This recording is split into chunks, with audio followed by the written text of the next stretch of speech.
What is it you want, Barry? What do you want? You want the moon? Just say the word and I'll throw a lasso around it and pull it down. Ladies and gentlemen, boys and girls, dying times here. Come with me if you want to live. That's it, man. Game over, man. Game over. The Force will be with you, always. Ladies and gentlemen, welcome back to 20th Century Geek. I'm your regular host, Scott Weatherly, and today I am joined by a good friend of the show and good friend of me and co-host of sister podcast, Stories Out of Time and Space, Julian Darius. How are you doing? You okay? I'm doing all right. Till all are one. It is an honor to be back. Our sci-fi podcast, Stories Out of Time and Space, spun out of 20th Century Geek and how much fun we had together. So it's a thrill to be back. No, it's going to be great. And this episode is sort of, the circle's completing because this episode is sort of spinning out of an episode of Stories Out of Time and Space. The other day for season 2, we recorded an episode discussing and reviewing the Transformers, the movie from 1986. And you are a fan of the Transformers universe. And really, it's sort of one of those things that for me, it's always been there. Like, it's one of those franchises that's just existed. I loved the cartoon as a kid, like the Generation 1 cartoon. I had some of the toys. I watched, whether I enjoyed it or not, we'll discuss. I watched Beast Wars. I've seen some of the sort of the other variations. And then just over time, I have looked on with envy at some of the awesome toys that have come out of the different toy companies for Transformers, and the detailing and some of the things are fantastic. So, and we will get into all of that. But you have Julian, you have quite an impressive collection, I understand, of Transformers toys. I do, and I've augmented it significantly since I sent you those photos. I moved those cabinets and expanded them, and I got more in boxes that I can't fit. They just came out with the Titan class Scorponok, so he found a nice room next to my Fort Mac. How big is that then? That one is about 21 inches tall. Wow. So, I mean, the biggest toy was Fortress Maximus of the one line, and he was 22 inches tall, and he cost $100 in 1987. What was that one? Was he the sort of like? I remember there was one that turned into was he grey or whitish? And I remember like his chest had like 2 compartments that would open, and his legs had ramps on or something like that. I remember a friend had Metroplex. That might be, a friend of mine had that one. Yeah, that was a big one. But yeah, Fortress Maximus is kind of blue with red accents, and he was the leader of the headmasters. Right.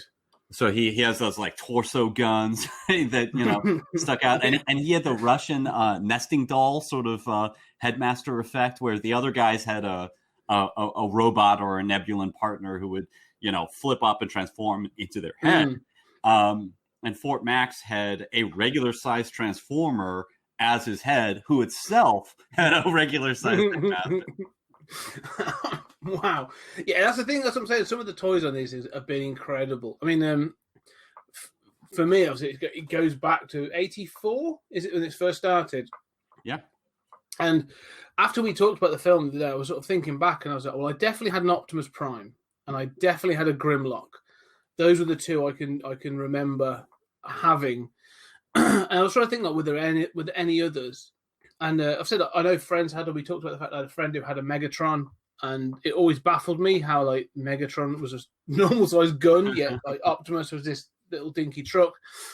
But there was a Transformer I had, and I think it came a bit later, and I'm not even sure if it's an official Transformer. I can't remember, but it was a blue. It was a green truck. That's all I remember. It was a green truck, and it sort of it just had because I love the way they stood. I mean, I think Jazz and Prowl were two of my favourites. So I never had them, but like the way that the bonnet was sort of formed their chest. And this green sort of pickup truck kind of looking thing, like it's the bonnet and everything would flip down and would become like its chest and its head was there. They were great. I loved them. They were just sort of so that was the thing for me. I remember having those just as a sort of kid. They were the ones that I had. But I know that others had, I remember people that had like the Starscream and like that Generation 1 toys. Was the green truck a Jeep? Was it Hound? No, it wasn't. It wasn't Hound. No, it wasn't. It was like a pickup. I remember it being like a pickup truck, and when it transformed into the vehicle, you could add a cover to the back compartment. Like you could have a little roof put on him and stuff. But I've never been able to find a picture of it, so I'm not entirely sure it was an official transformer. It might have been one of those sort of like transmorphers or one of those other things that sort of get another company sort of just bashed out. There's on eBay, a big market for some of those old KOs. Some of them now command decent prices because people remember them, and some of them were really cool. I was gonna say because there must have been, because I see it now, and you see the really like crappy ones. You go to like a pound shop or a supermarket, and you see their sort of cheaper toys, and they've got toys now that look worse than the Generation 1 Transformers from the early 80s. And they're only a couple of quid, and that's sort of fine. But like you say, that knockoff, that sort of copying has been around for ages. I tell you what, the one I see more of than anything now is variances on the modern Bumblebee. Like that character seems to have taken off quite a bit. That instead of it being a Beetle Bug car, Volkswagen Beetle is now obviously the Camaro or whatever sort of sports car, and I just see knockoffs of that like all over the place at the moment, which I think is quite funny. Yeah, he's become incredibly popular, and he was always the sort of like fan, the sort of audience identification figure of G1, especially of the first couple of years. But especially with the movies, he's got a solo movie and everything. And, so they've been through several of those Camaro designs. Yeah. So it's funny how they change. The thing is, what I find with a lot of, especially with the 80s franchises, like they don't start in the way they end up. So I know that the He-Man Masters of the Universe started as a bunch of toy molds that were going to be Conan the Barbarian figures or Conan-like figures, and then they had to get some rights and they couldn't get them, so they just basically palmed them off and they became Masters of the Universe. But something similar happened to Transformers, didn't it? Like they started in Japan because obviously they love their mech toys, and they've been around for years. And this was just a toy range, wasn't it? They got picked up by Mattel, by Hasbro. Hasbro, sorry, yeah. Yeah, so, all the toys that became the Transformers, basically, not all of them, but the main two lines were Diaclone and Microchange. And these were lines, I believe they were both owned by Takara Tomy, or, one of them. Those were the major companies. And, like in Japan, Japan has all those, what to us are weird companies that, like, make toaster ovens and toys and sports cars. So, transforming robots were sort of like all the rage in Japan, and they started cautiously getting imported into the States. And essentially, Hasbro formed this alliance with what became Takara Tomy. And it was Takara that, basically helped them find all these toys. And all the G1 cars were Diaclone. So all, Optimus Prime, what became Ultra Magnus was part of that. All the G1 cars. And then Microchange was all the like 1-to-1 toys, like Megatron, right? And Soundwave, Blaster, all those cassettes. And officially, interestingly, all those like little G1 cars, like Bumblebee, Cliff Jumper, all that stuff. You know why they looked so messed up? Their proportions. They were from that line, and they were supposed to be 1-to-1 toy cars that you had as a kid that were secretly alien robots or robots. Right. So they were supposed to fit in with like all your other sort of like dinky toys or your Hot Wheels and all that sort of stuff, and then they're deformed, to look like toy cars as opposed to a real car. And some of them just look ridiculous, especially next to like a Diaclone Datsun or something that looks spot on. Yeah, it's interesting how they sort of, like you say, those things got brought together. So when Hasbro got them, obviously they brought them to the States. So I'm assuming at that point there was no Autobots, Decepticons.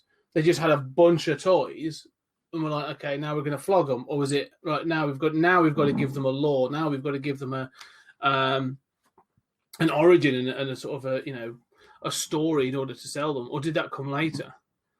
Yeah, I mean, that came at that point where they were assembling it. They were, especially in those first couple of years, they were just buying up rights to any transforming mold they could get for a toy. And then they turned to Marvel. So Hasbro had basically, like, in Japan, you don't need a backstory, okay? Mm-hmm. If you watch anime, half of it doesn't make any sense. A guy can just land from outer space and say, I have this power, and you're just like, go with it. It doesn't matter. But in America, you needed to have, this backstory. They needed to have all of this nailed down. And Hasbro had experience with G.I. Joe.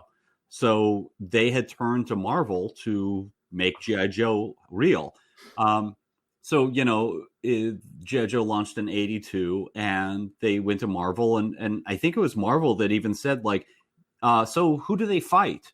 And Hasbro was like, oh, I don't know, and they said, oh, no, we need to come up with somebody for them to fight. So, obviously that turned into G.I. Joe. So this was under Shooter as EIC of Marvel, and Hasbro knew, oh, yeah, they can get the job done. So they basically just said, okay, here are these toys. Here are boxes of toys. Put them on your desk. Figure out, like, what their names are, what their specialization is, what their personality is, and figure out a backstory for them because they don't even belong in the same line. Yeah. So that was it. I mean, the one thing I do know, having known this, is, and this is one of those weird things of, like, especially in the comic industry, like, certain people just pop up and you're always a bit surprised of, like, oh, that person did something. And in this case, it's the fact that Denny O'Neil wrote like a first draft of the Transformers lore. I don't know much about what was in it, other than, and as you confirmed the other day, the name, the one thing that he sort of created that stuck was the name Optimus Prime. But for some reason that his draft wasn't kept, and it was given to, I forget who it was given to, and then became what we sort of know today. Mm-hmm. Yeah, Shooter rejected it. And you can find online, TF Wiki is like the best wiki ever made for any, any franchise.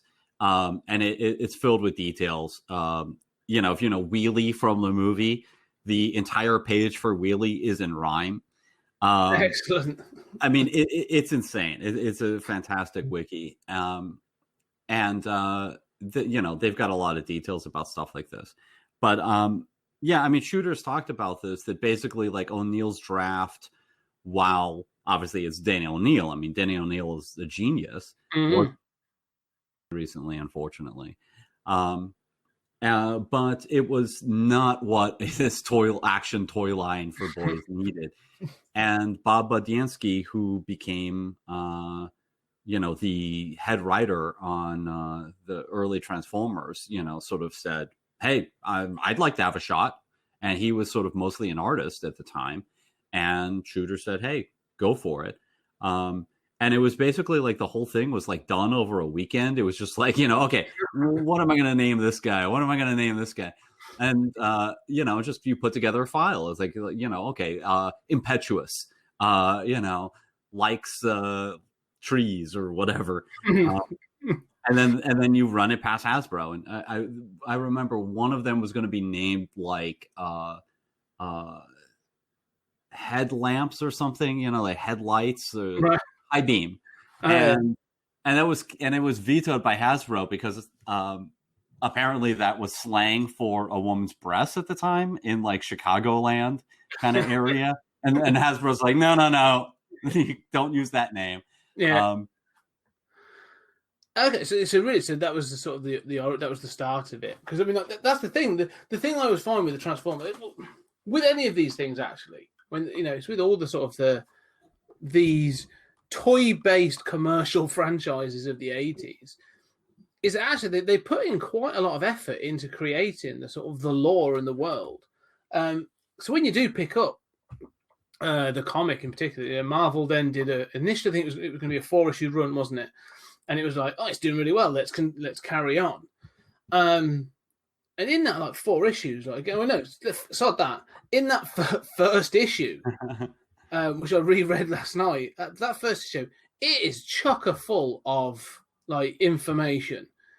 Not all of it conveyed in the best possible way, but it's all in there. And like you get to know all the characters. You get to know sort of like the established of Cybertron, the war, the conflict between the Decepticons and the Autobots. Everything's in that first issue, and it lays it all out. Like like I say, some places quite clunky, but it's all there, ready to go, and that's pretty impressive, really.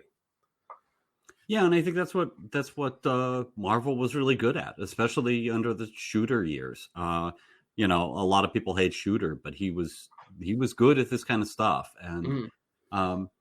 Yeah, I agree. I think that, one thing that I sometimes say about Transformers is, I mean, I am the biggest fan, and it's weird that it has stuck with me as other things have not, or have kind of faded. And I would not have predicted that. I mean, I'd say 97% of my toys are Transformers toys. I would never have predicted that. But I will still say, at its heart, Transformers is very, very, very stupid.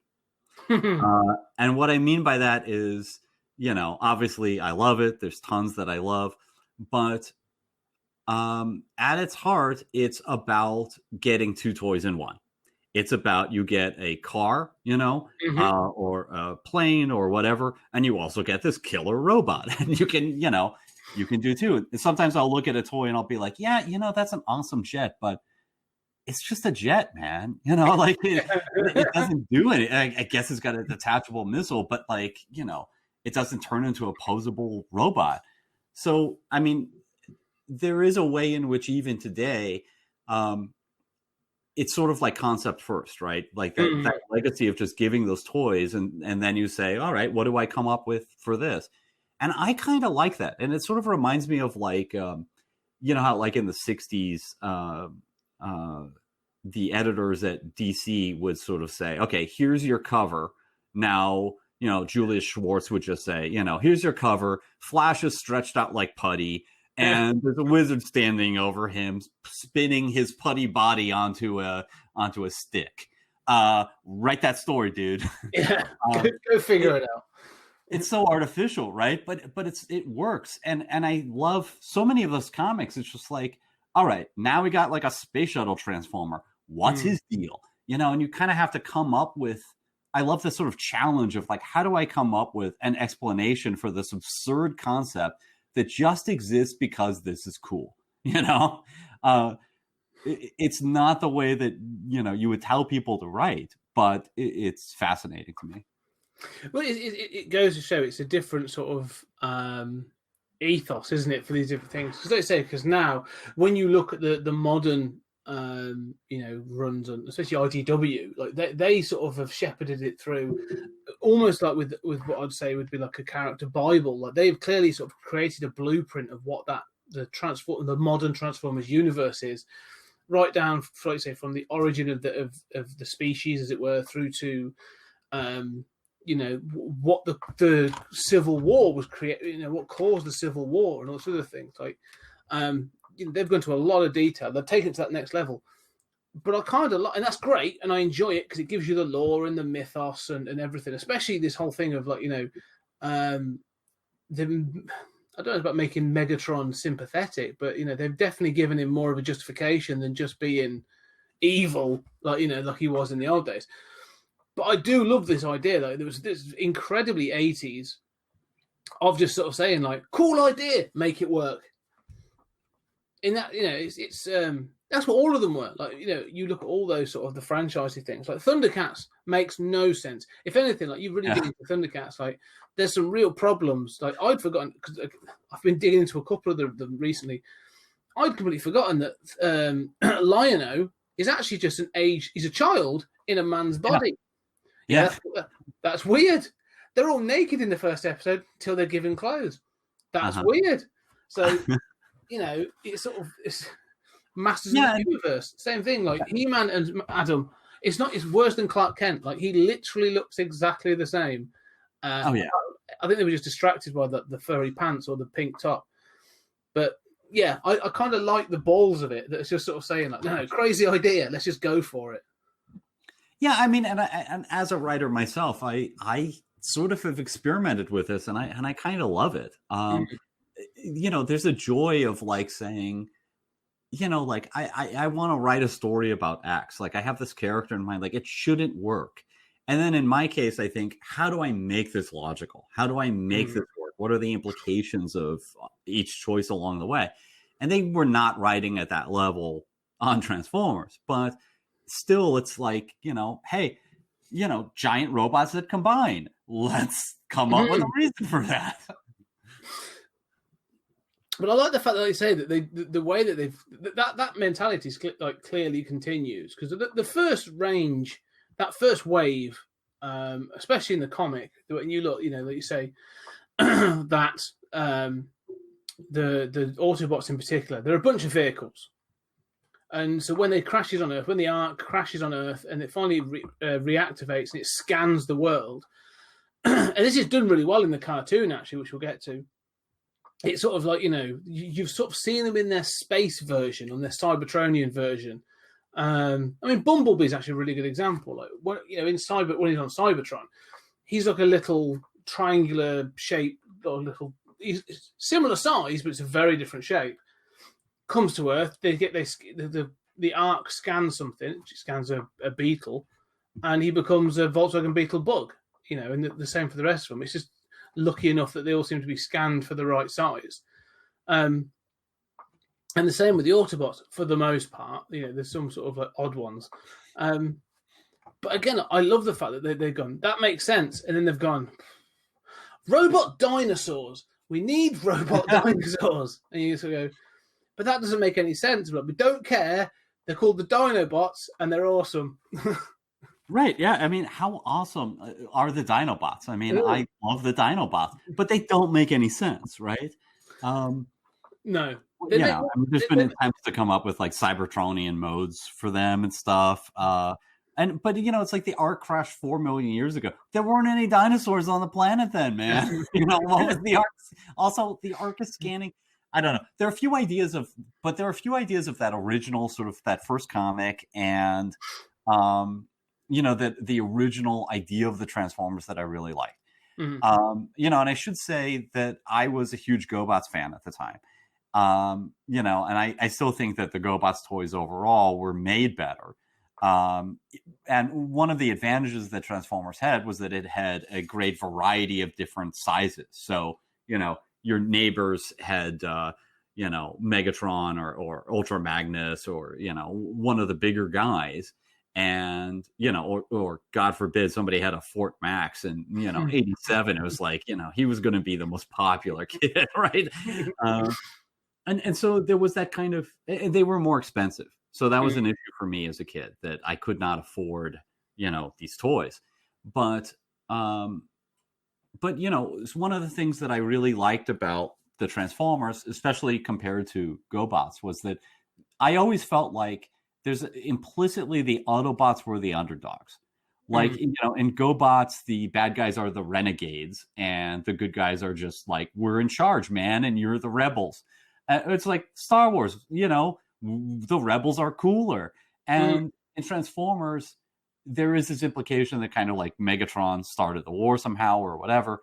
But I love the idea that doesn't stay all that long. But the idea that the Autobots were cars and the Decepticons were military vehicles. How do you're such an underdog. You've got a car that's got, turns into a robot that carries a pistol, and you're up against fighter jets. And I love that kind of it's natural that the sort of military of a robotic planet would basically take over and kind of enslave the robotic civilian transport vehicles. Yeah, the thing that's interesting is, though, that, like you say, these robots they're advanced. Even whether they are advanced robotic technology or an advanced sort of mechanical life form, they still have advanced technology. They have sort of succeeded in space travel and all this other stuff. They can fly, which never seems to be explained. But one of the things, so one of the things I always find interesting is, especially with let's take Megatron and for example, and Optimus Prime. They are probably the biggest two. They can stand face to face sort of thing when they're in robot form and that. But the whole concept, in fact, the whole thing of the theme tune is robots in disguise, which seems incredibly defensive and passive when you're sort of thinking, really, they could probably just march out and no one's really going to stop them. You know what I mean? It always felt bizarrely passive to me as a sort of robots in disguise. I get that, they're supposed to sort of, the Autobots in particular are supposed to help and protect the humans in this sort of whole thing. But by about the third, fourth, in fact, I think it was that by the second or third episode, Megatron's just storming into a power plant, to take energy, and you're a bit like, you're not really in disguise anymore, are you? It seems a bit pointless. Yeah, that's always been a logical problem too. I mean, I think that the robots in disguise idea is a cool one. Before the live action movies, whether I was in a period where I was into Transformers or not, I would be driving and I'd be just happen to be next to a red semi truck. I mean, I'm talking 99 or something. Nobody cares about the Transformers. And that'd just be like, oh man, that's Optimus Prime. And that idea of kind of they're hiding in plain sight. Your car might be a Transformer. That is, I think some of the best Transformers stories kind of play up that angle. I think the first Bay movie does that incredibly successfully, and I think the sort of Transformers 1 and 2 from Marvel with Buster Witwicky and Bumblebee sort of leaking in his garage and talking to him and him freaked out. Those do that really well. So, I mean, I like the idea. It's sort of your car might be a Transformer and how would you know? But yeah, in practice, it doesn't last very long. And it makes a little more sense in the Marvel comics where the humans basically never really figure out that the Autobots are good guys. We got alien robots fighting on this planet and they wear different symbols, but they're wrecking the Statue of Liberty. So, we don't let's care. not worry about it. Yeah. But in the Sunbow cartoon, Earth basically likes the Autobots through the whole thing with very rare exceptions. So it's you don't really need to hide. You've also got Autobot symbols on your cars. Yeah. Yeah, it's that thing as well. After a while, they're just not hiding anymore, are they? But yeah, not to mention that a tank rolling through a city is not in disguise, even if it's just a tank. Yeah, I did find it's an interesting thing because you talk about that first issue as well. I was quite surprised at that you say about them being in disguise, and the bit with Buster and Bumblebee is really good, and actually I do quite like that, and sort of it shows that they've clearly read. I don't know if I'm assuming you've seen the Bumblebee cartoon film. Mm-hmm. The most recent live action, again, reading that, and then the bit where she takes Bumblebee into the garage, and it sort of that all felt very familiar. However, they do still have a stand-up shootout in a drive-in cinema. Mm-hmm. Which I think is pretty cool. I mean, you imagine being in a drive-in and some of the cars just get up and turn into robots and start firing. Well, there's another idea in that, which is that, and I love this idea. In my brain, there's a smart version of the Transformers, right? That has never exactly been done. But one idea that I love is the idea that's kind of implicit that the Ark scans cars thinking that is the dominant life form. And if you think about our lives, most of us drive, or at least before COVID, we drove every day. Our heart rates are elevated. We experience physical damage to our bodies from driving, just from being high stress, watching all the time. We're not even conscious of it. You think about people going outside and they got to keep that car clean. They got to wash it. They slave over that car. They treat the car as an extension of their own bodies. The sort of Scott McCloud thing, like he hit me. Well, you're identifying with an object. Who's serving whom here? And if you were an alien watching this, it would be pretty easy to say, oh, well, it seems as if there's this sort of like service symbiotic relationship and the cars are the focus. No, it's a good point, because I do quite kind of like that in the comic that they do. And it's not until sort of towards the end of the issue that they go, there's these little things running around, these figures running around. I think the Ark may have been wrong. I love that, man. It's when the shooting starts and they're a bit like, because they believe that watching the film is some sort of like religious ritual. They're like, well, they must be really engrossed in this to not be responding to the shots from the Decepticons. So that is quite an interesting idea, and it seems to play out more in the film as well. We talked about this the other day, but it plays out almost in the movie, in that in the film you find out that Cybertron isn't the only technologically based life form planet in the universe. So, within the first seconds of the film, we watch another one being destroyed, and then you go to others within the film. You go to the junk planet and all this other stuff. And you sort of said when we talked about it, like, it's almost as if we're the exception rather than the rule. I really love that idea. And when that idea of in the first Marvel comic, apparently it's ridiculed in Transformers fandom, that there's that caption that says, here, instead of being, the idea is basically, instead of being carbon based, life is silicon based, and gears naturally evolve. Well, it's a little far fetched, but I love. It gets back to the idea that it's such a staple of science fiction that alien life should be really different, right? It's not going to look like us. It's going to be strange. And I think that Transformers doesn't do that enough, but I love when they do. Like you mentioned, the religious ritual. Sure, them yelling at cars like, run, get out of here. They don't do that stuff enough, but that's such a staple of good sci-fi, man. Yeah, and I think that's the thing. It's quite, like you say, it can seem silly, and it does seem a little. It's played as a bit of a joke in the comic, but it is, like you say, it's a really good idea. It's a cracking idea that actually they're used to this, this idea of mechanical life rather than biological life, and so why would they, identify these things as us as being the dominant life form? But I think the comic came, as I understand it, just before or around the same time as the cartoon. And the cartoon sort of plays out a similar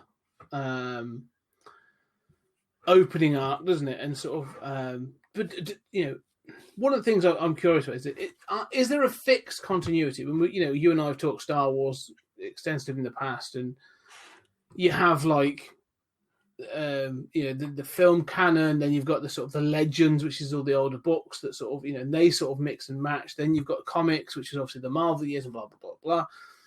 And now that's all being streamlined. But, is there anything similar for Transformers, or is it a bit like pick and choose? Yeah, it's much more pick and choose. Transformers continuity is a nightmare. It is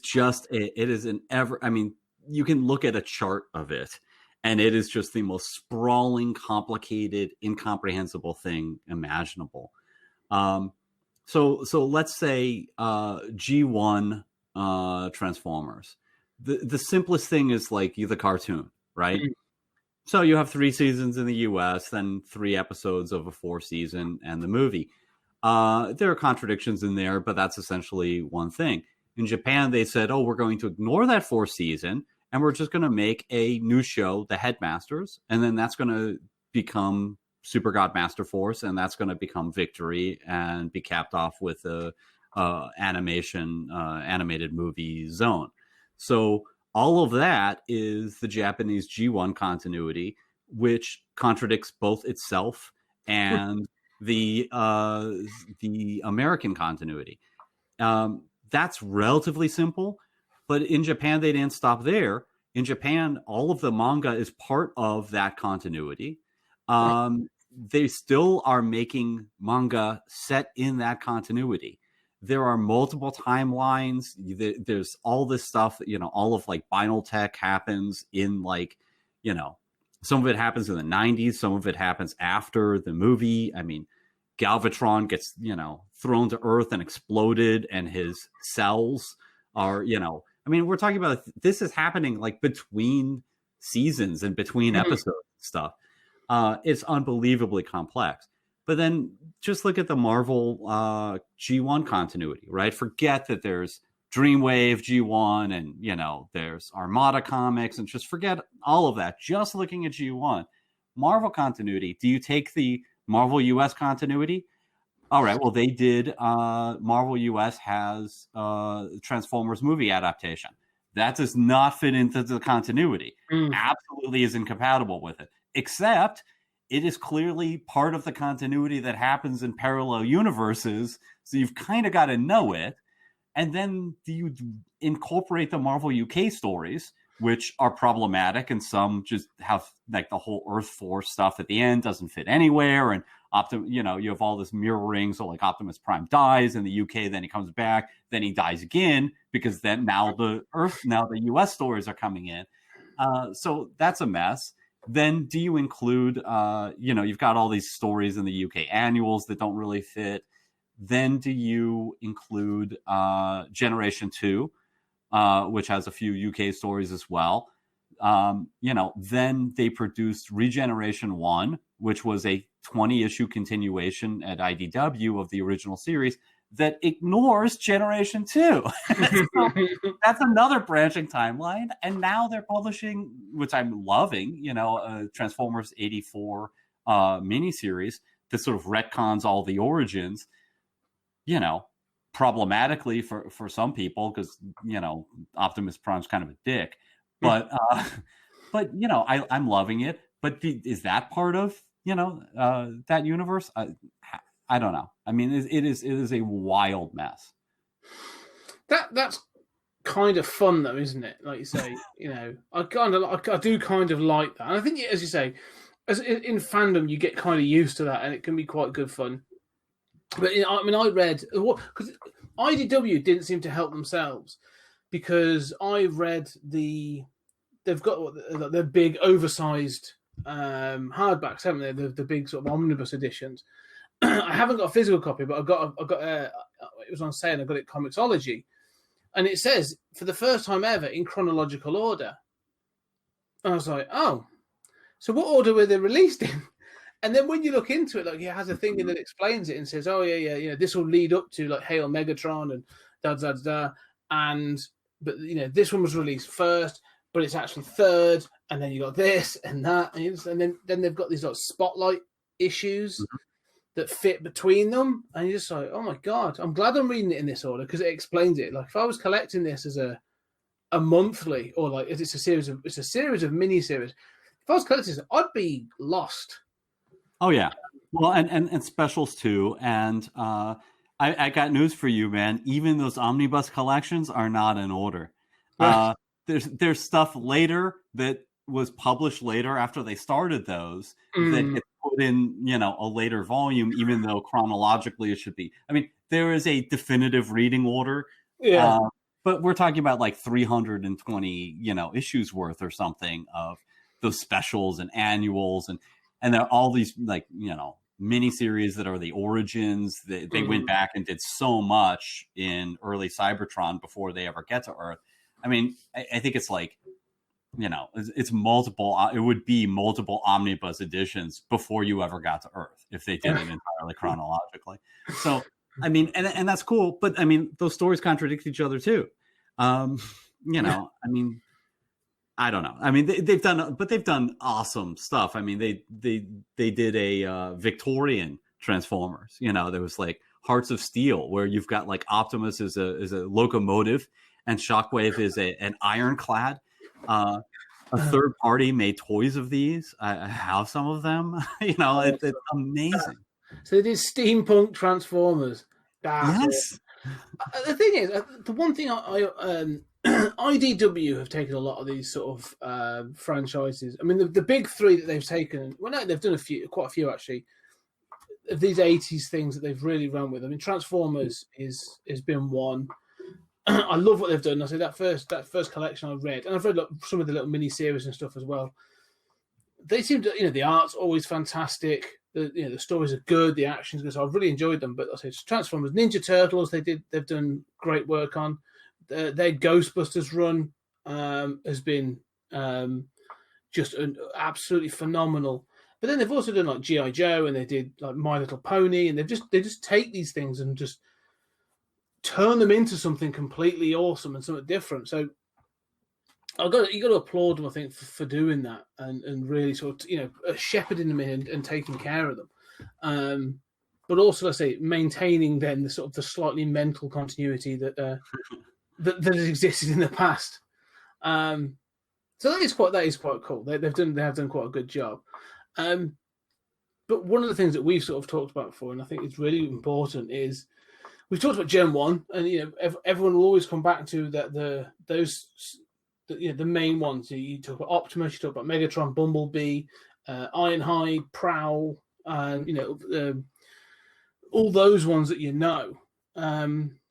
but like they just sort of they stick around now. They come back, but they went away from what you would recognise as the original, with obviously the Gen 2.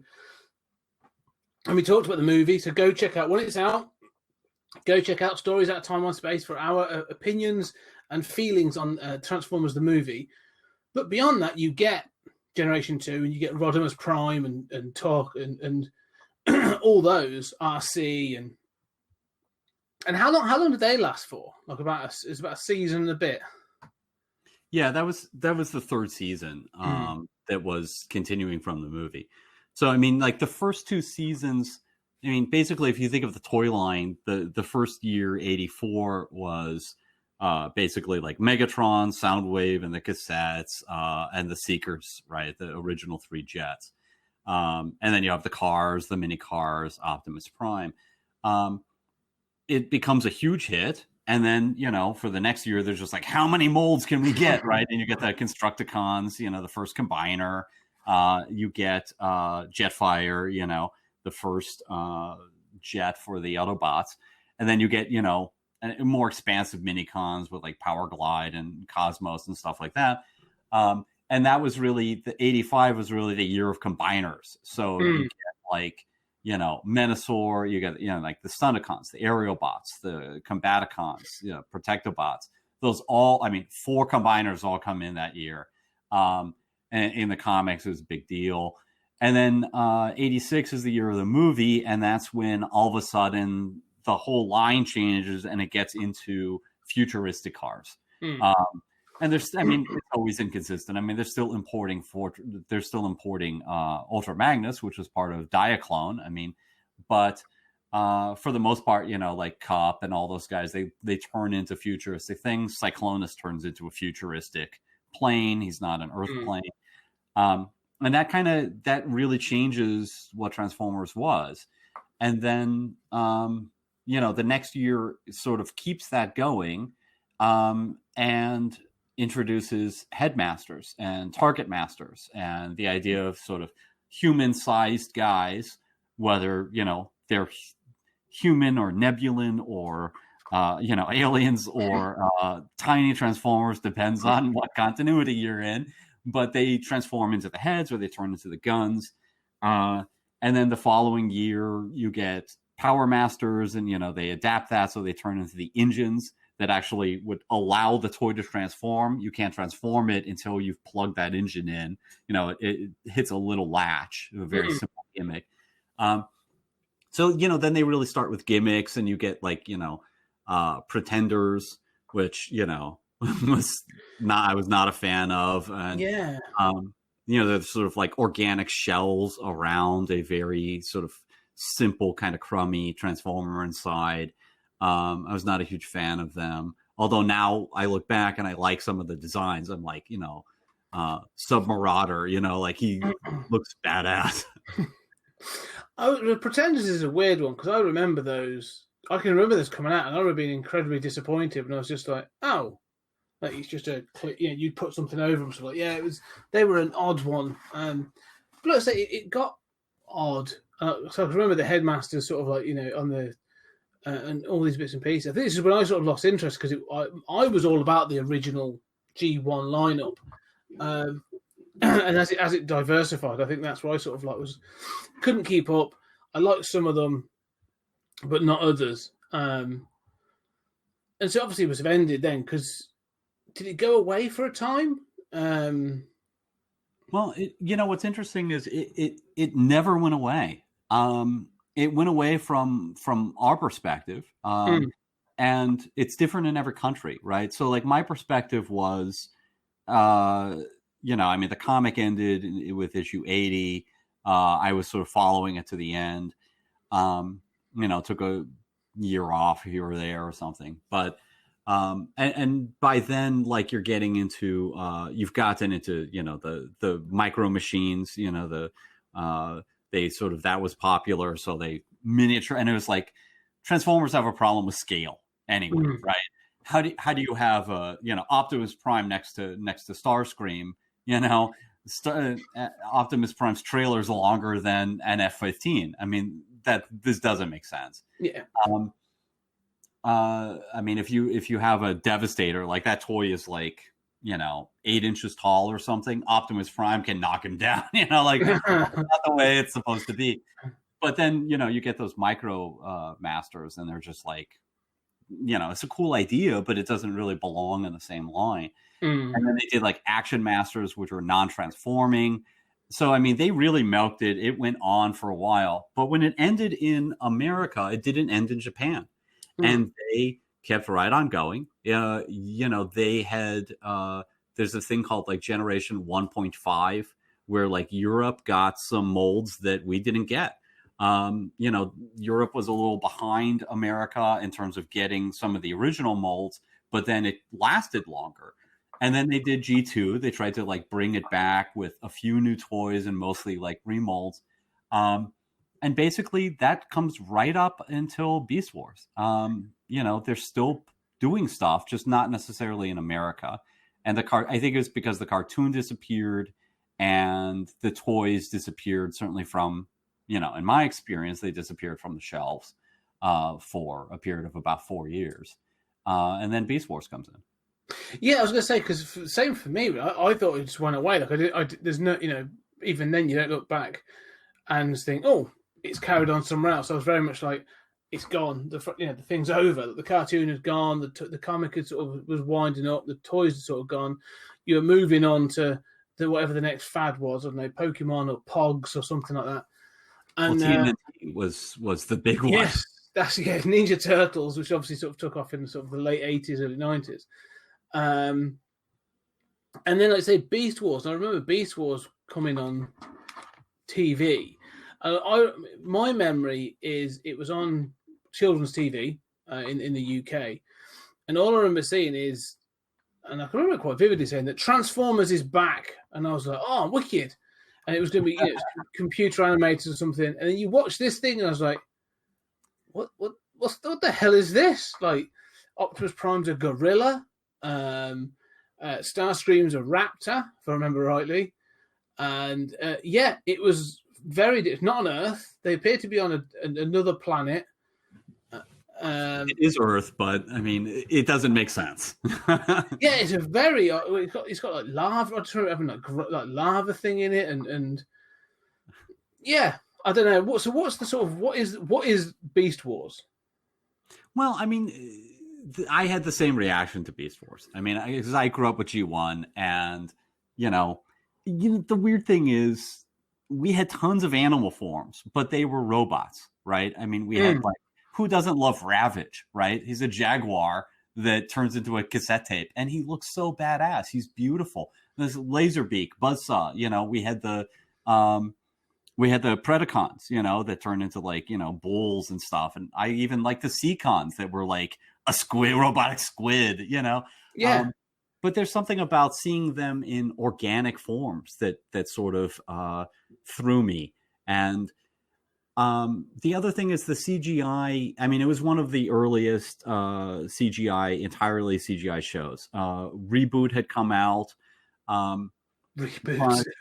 Oh yeah, you remember that? I remember Reboot. Yeah. Yeah, but I mean, like, I couldn't get in. I was just like, no, this is not the Transformers. But I'll tell you, there are people, and I love them. There are fans who that was their Transformers for them. That was their G1, and I will say, I mean, that show was what kept the Transformers alive. It radically reinvented the concept. It wasn't even Autobots and Decepticons. It's Maximals and Predacons. I mean, it really radically reinvented it. And that seemed too much of a departure for me. But in retrospect, not only do I love these Beast Wars fans, and I think they don't get enough respect. I also, some of those characters, Optimus Primal, who's a gorilla, he's awesome. I could do without some of the others, but that as that line went on, some really cool characters did come in, and everybody's got different ones that they like. But there's a sort of like meme in Transformers that it's misspelled, but it's basically truck, not monkey, and so you misspell it, and I often refer to this. It's sort of a touchstone for me. Like, you imagine, people on bulletin boards, and like AOL going, Beast Wars, screw Beast Wars, truck, not monkey. Well, first of all, he's not a monkey, he's a gorilla, right? Yeah. You don't even have your facts right. But secondly, like misspelling it and the stupidity of this, it really shows like you don't own this franchise. This is just, it's not. If you want Optimus Prime to be a truck, you're not going to like this, and that's okay. But somebody else is going to love this, and you don't get to just say, truck, not monkey, it's not my thing. And so sometimes when somebody takes a liberty with a character, or a new movie comes out and it's a reboot, and it's like, oh, like the Joker shouldn't be around before Batman, or or whatever, I say, truck, not monkey, like, let go of it, man.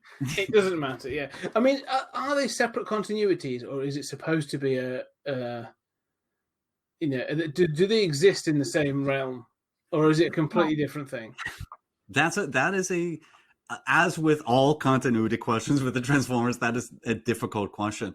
It was what people kind of remember as the heyday of Beast Wars was in really the second season, where they show the Ark, and you see Optimus Prime and Starscream's ghost, and so officially they are on a primitive version of Earth. I think they're from the future. It doesn't make a whole lot of sense, like why is there an organic dinosaur? I mean, these animals weren't around at the same time.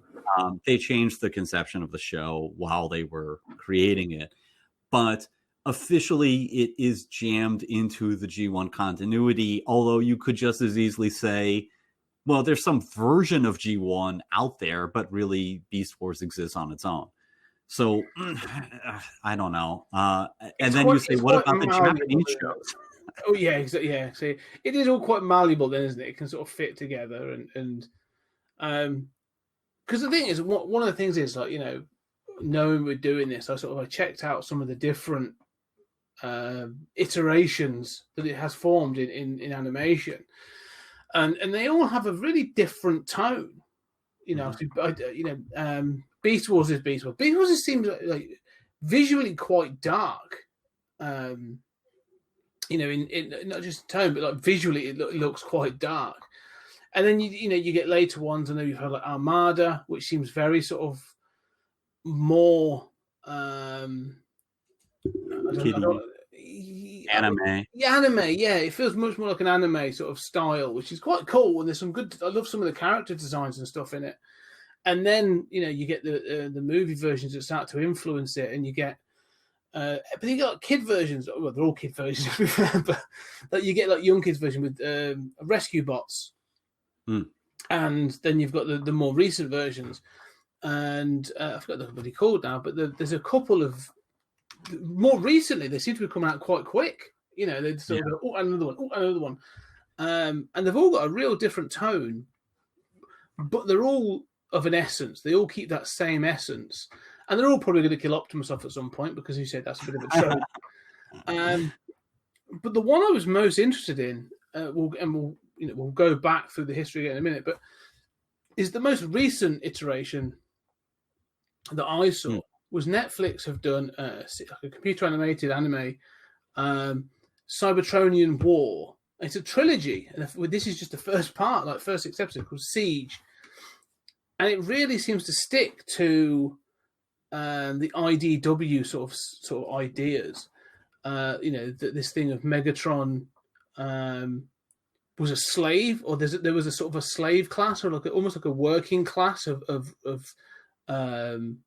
robots serving a sort of another class, and it's this class division that sort of caused this rebellion, and Megatron's almost like a working class dictator that's taken over, and it's. Have you seen it? Yeah. Oh yeah. I'm into what your thoughts on, because I really enjoyed it, and I thought it was.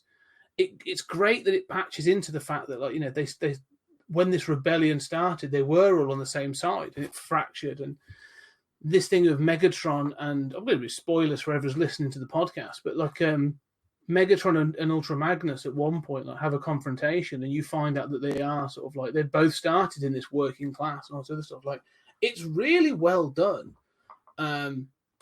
It then goes off and sort of has some crazy moments. It has zombie Transformers in it. It's got the Allsparks in it and all this other stuff. I really enjoyed it. What did you think? To be fair, Transformers Prime starts with the zombie transformer idea. Everything comes from something else, man. Yeah. That's part of the strength of the series is that because there's been all these iterations, there are ideas in each one that kind of get preserved and tried out again. I have mixed view of it. I'm glad it exists. I'm looking forward to the next one. There was a Makima series of Combiner Wars and the previous ones. So, in the toy line, they started this thing called Transformers Generations, which then, became this, it was an excuse to basically do kind of some G1-esque designs for the first time. In the 2000s. And then they did, the Thrilling 30 for the 30th anniversary, and that was the first RC, the first 22-inch Metroplex, and then it's gotten so ambitious that now they're doing these toy lines as trilogies. So, Prime Wars was a trilogy, and that had Combiner Wars in it and ended with Power of the Primes, and now it's War for Cybertron. This is incredibly ambitious. These days, no toy line lasts a year, and you have to rebrand it to continue going. So what they do is they say, okay, well, let's rebrand it the next part of that trilogy. But they've started making these sort of brief, sort of mini-series as kind of companions to that. And the Makima, all of these were produced, to be fair, by F.J. DeSanto, who's sort of showrunner. And in fairness, he, I should disclose, he was a executive producer on some of the movies we did at Sequart, so I know FJ. Yeah, he's a cool dude, and he he is making these, and what I love about them is that they're sort of Transformers for adults. They get closer to what I want, right? Sort of like a smart version of the Transformers. But at the same time, I feel like, well, it's not quite the choices I would make. There are some imbalances here and there. And, it's also CG, right? So it's like, you like that or you don't. You like the style or you don't. And I think that the buzz on it is that everybody likes Siege and everybody trashed the earlier, like, Combiner Wars. And I thought, there are storytelling, pluses and minuses, and I do think Siege it's getting better over time. But I think, we're kind of like getting closer to the possibility of doing a sort of like adult Transformers that can exist at the same time as like Rescue Bots. And I love that we're doing that, and I love that it exists and people are seeing the potential for it. Yeah, I think what's interesting is you say about the CG as well, because the thing about this thing is the tone is like dead serious. Of Siege, War for Cybertron, and I like that. I really do. I think sort of, and something else you sort of hinted at as before, like in this series, whilst Optimus is still obviously the leader, he's still the brave one. He's got the sort of the courage and the honor. He's still a bit of a stubborn prick. And there's times when you do, like, there are characters that are saying to him, like, you're making the wrong decision. And I'm not sure we can stand by you with this, and there's characters in it that sort of like are saying he's almost just as bad as Megatron. There's a really good scene, I think it's where the basically they're trying to get the Allspark becomes a bit of a MacGuffin for the last sort of 3 episodes. Yeah. But you meet, and I forget the name now, which is dreadful, but you meet like the medical. Ratchet. Oh yeah, Ratchet's great. Ratchet is a highlight of that series. Right, and the fact that he is, and his his politics, but his stance on the whole thing is really good. And the fact he stands up to sort of Optimus, he's like, "You're just as bad as them. Like, look at what's happening, and because of your stupid war." And he's happy to help anyone. And there's obviously the rule that, like, Autobot or Decepticon, don't care. If you're here to be helped, you're here to be helped. And then you have that. There's a former Decepticon who sort of like, has been not so much turned to be a good guy. He's sort of removed himself from the war as well. And, again, it's where the series takes a shift, because, again, it's trying to make this statement, but it has these moments from like, this is really cool. And then to remind you, it's sort of like, it's set in this sort of cartoon universe. Then you have Mirage sort of camouflaging an entire building sort of thing. You think I was really impressed with some of the ideas and the thoughts of it, and the fact it wasn't just sort of like, rah heroes and villains. It's a bit more complex than that. Yeah, and I think that has evolved in the Transformers franchise. People will give Beast Wars a lot of credit for character switching sides. That happened a lot, and characters dying. In terms of story, it was much more advanced. And that's true. In the Marvel comics of G1, there was a lot of stuff that was difficult. Optimus made tough decisions, and it was not at all clear that he was correct all the time. And I think that's expanded. You talked about IDW Megatron, and how it's so important to have, like, I always think of Magneto, right? To have a villain that thinks he's right, who isn't just like, I love killing, So, and I think that a lot of those ideas have gotten into Siege. There's stuff like, where is it? They're going to like the Sea of Rust or something. And there's like, oh, you got to drive through the tornadoes. And I think, oh God, get back to, I want a more streamlined plot, personally. But Ratchet is brilliant. I think a lot of it looks really good. I think Omega Supreme looks great. He looks threatening.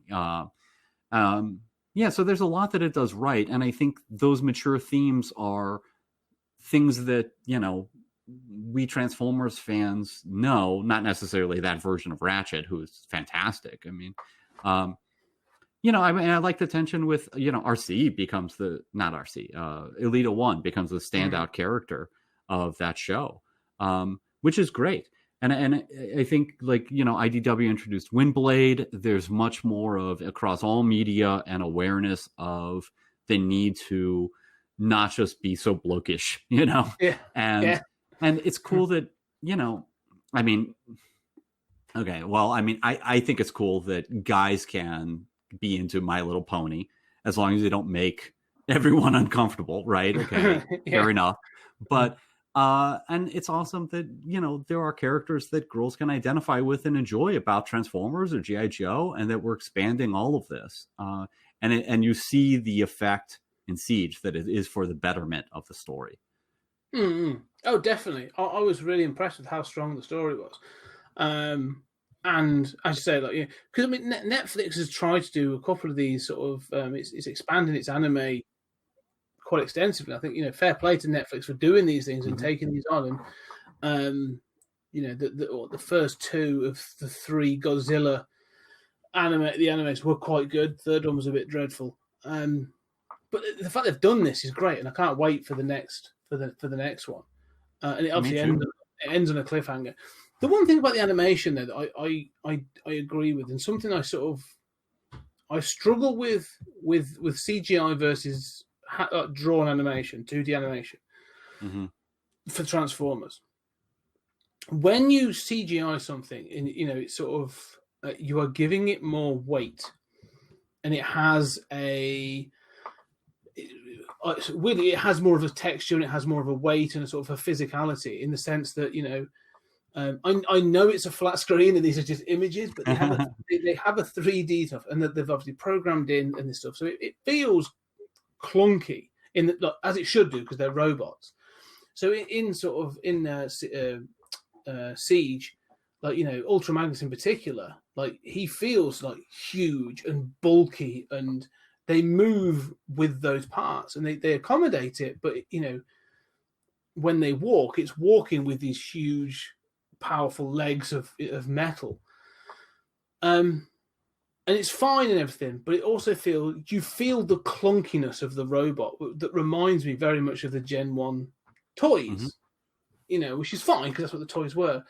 But one of the things I love about the 2D animation, especially in the movie, also has been replicated elsewhere, is the smoothness, because it was drawn animation. And yeah, there were mistakes. There's always going to be mistakes in these sort of, like, you know, these ones, and they bash them out of some sort of Korean animation house where they're sort of, like, you know, doing probably 4 episodes of Transformers next to He-Man, next to Ghostbusters, all in one go. But there was a sort of a smoothness to the animation that, yes, you understood they were big clunky pieces of metal, but it always felt more. I was always more willing to accept that they sort of fit together and they were able to move and jump around and stuff when they were 2D animation.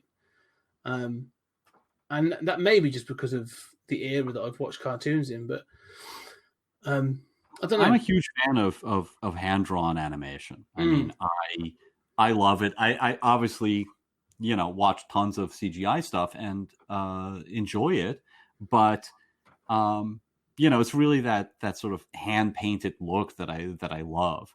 Now, with Siege is interesting because one of the things that irritates me about Siege is it looks so much better than past sort of computer-rendered, you know, Transformer stuff. There are shots that just look beautiful, and you can kind of like nitpick, like, okay, that surface doesn't look good, that one looks stunning. So it kind of like depends on the shot. But then, you know, there's a kind of like unnaturalness to the poses that bothers me. And it's like, I can't put my finger on it. It's just like, as somebody's talking, they wave their hand around a little and it doesn't stay exactly in the right place. It's not, you know, I don't know. There's something about that naturalness, that imprecision that I just feel doesn't come across in Siege for whatever reason. And it's the smallest little thing, but it just irritates me that, people are standing and they're kind of like, they never slouch. I mean, if they do, it's like at, a 5-degree angle, and their arms, I don't know. It just, that bothers me. But the thing you said about like the character models, that I think is really awesome about Siege, because what you're seeing in Siege is the exact toys of those generations' toys. So complete with like the clunky giant backpack on the back of Elita 1, right? So, that's the downside, is you don't get to like just redesign Ironhide and Ratchet like they did in G1, or Megatron, so he doesn't have a trigger in his crotch, you can make those smart choices if you have that freedom. But the flip side of that is like, can you imagine how awesome it would be if you were a kid and you are watching Siege, and then you're like, yeah, I can go to the store and I can get the toy and it looks spot on because it's literally the same computer model. Yes, that's awesome. Yeah. I mean, Megatron's probably the one that has benefited the most from a lot of this. Like at some point, they were like, he's no longer a handgun; he's a tank, and they seem to have maintained that, which is great. And again, like you say, so the model you now see in the cartoon is the toy you go get. But one of the things I was surprised about in the cartoon was the lack of transformation. As in, sort of, there's a couple of moments where you hear the noise, and they transform, but there's not. It's not like like the Gen 1 cartoon where they're like, every 20 minutes, at least once in the episode, sort of, Optimus is like, Autobots roll out, and they all transform, and you see them drive off, or there'll be a great shot of of one of them sort of like the car taking off and them transforming in the air or whatever. This felt very much like, no, here they are in their humanoid forms, and every now and then you might see, you will see them in their vehicle form. It seemed, which funnily enough felt less like a cartoon and less like an advert than the former versions, because the former versions were like, look how cool it is to have both. This was more of a story, and I say it sort of serves the story, so it does seem more sophisticated. I was really impressed with it. I'll be definitely watching the next one. But some of the other cartoons and stuff are okay. Was it Prime? There's Transformers Prime, and then there was another one, and Prime lasted a long time. Well, again, the character designs in that are completely different. Again, Optimus is clearly Optimus, but they've gone for different. And that's one of the things I love as well, that they do change. And that's the one thing you can do, because these are robots that become vehicles and stuff. Like, you can do that. You couldn't do that with the Ninja Turtles. You couldn't say, right now, we're going to sort of absolutely radically change them. Well, no, unless you're Michael Bay, and you do, and they become sort of like some monsters. If you lean too much away from them, like if it's sort of organic, like the Ghostbusters couldn't be changed too much, and you couldn't still call them, Peter, Egon, Ray, and Winston if you changed them like massively. But with Optimus Prime and the robot, the Transformers, you can sort of do that, and as long as you keep specific things, and they still look like really cool, which I suppose is the point. Yeah, I think there's a kind of like, there's a debate in all of these franchises about like, at what point do you break it, right? Like when you change it too much, if the turtles are aliens, is that too far? And people say, well, it's like altering the fundamental DNA, right? I mean, if Superman is a dick, is he Superman to you? And the answer is sure, he's Superman, but he might not be within the parameters of what you want or what you're comfortable with. And I think that especially Beast Wars kind of put that into Transformers in such a radical way that, once you say, truck not monkey, once you say he can be a gorilla, then you're off to the races, man. And so I think that if anything, they've gotten more narrow about that over time. You look at, I'm a huge fan of Cyberverse that just concluded kind of kiddie 3-season long. The first season's not good. The second season is like really good. The third season is just amazing. There's so much that it's just fantastic. It's for kids. Yeah. It's very G1 too. I was saying, it's all on Netflix, and I watched the first episode, and I was like, I'm not sure. But are you recommending I stick with it? Yeah, just skip the whole first season. I mean, the first season is like Windblade and Bumblebee having adventures trying to track down the Ark and avoid Seekers while they're doing it for a whole season. And there's some flashback stuff that's good, but just skip that. Just go straight to season 2. That show has a lot of big like breaks in time, even in the middle of seasons. Skip right to season 2, and I think it's like it opens with a big fight on the moon that has nothing to do with where they left everyone in season 1. Cool. They started fighting on Earth. And season 3 is amazing, man. Season 3 is like a Australian transformer who's like clearly who's that guy who got killed, who did the Steve Irwin.